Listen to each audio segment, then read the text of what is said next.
আসসালামু আলাইকুম everyone, welcome to my another video. আজকে আমি আপনাদের সাথে শেয়ার করব খুবই সুন্দর, আকর্ষণীয় আর অনেক বেশি টেস্টি একটা পিঠার রেসিপি।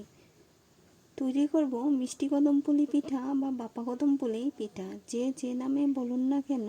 এই পিঠাগুলো বানাতে অনেক সহজ আর খেতেও দারুণ মজাদার। কথা না বাড়িয়ে মূল ভিডিওতে চলে যাচ্ছি। প্রথমে আমি পিঠার জন্য পুরটা তৈরি করে নেব। আমি একটা প্যানে নিয়ে নিচ্ছি 2 কাপ পরিমাণ গুড়। গুড়টাকে আমি ছোট ছোট কিউব করে কেটে নিয়েছি।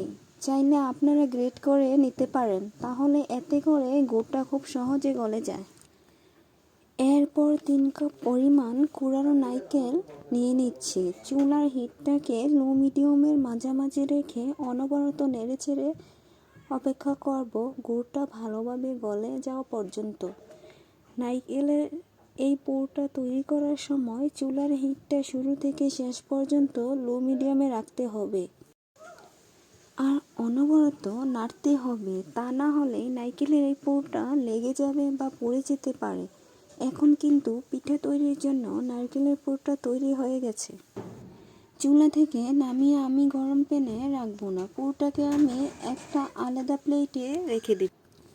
পিঠা তৈরি করার জন্য আমি আগে থেকে রেডি করে রেখেছিলাম চালের গুঁড়ার ডোটা। এবার একটা ডিশের মধ্যে ঢেলে দিচ্ছি চালের গুঁড়ার ডোটা। অফ ক্যামেরায় আমি ডোটাকে ভালোভাবে মেখে নিয়েছি।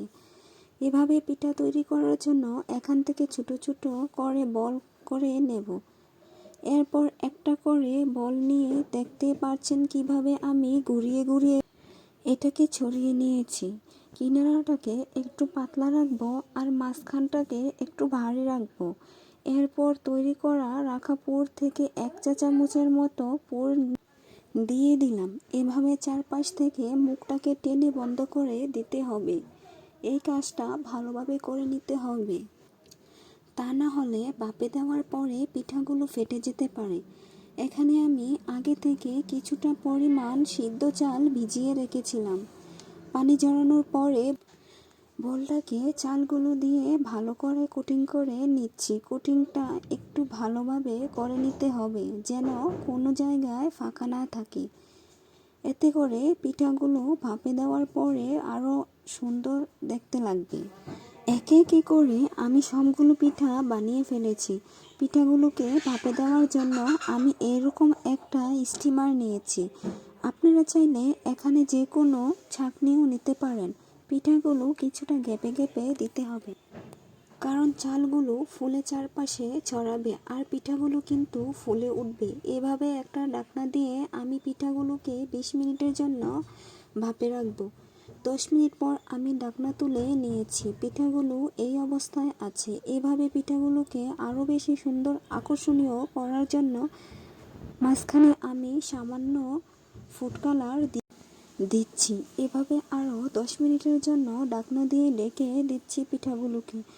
টোটাল 20 মিনিটের মধ্যে আমাদের এই পিঠাগুলো তৈরি হয়ে যাবে। 20 মিনিট পর আমি ঢাকনা তুলে নিচ্ছি।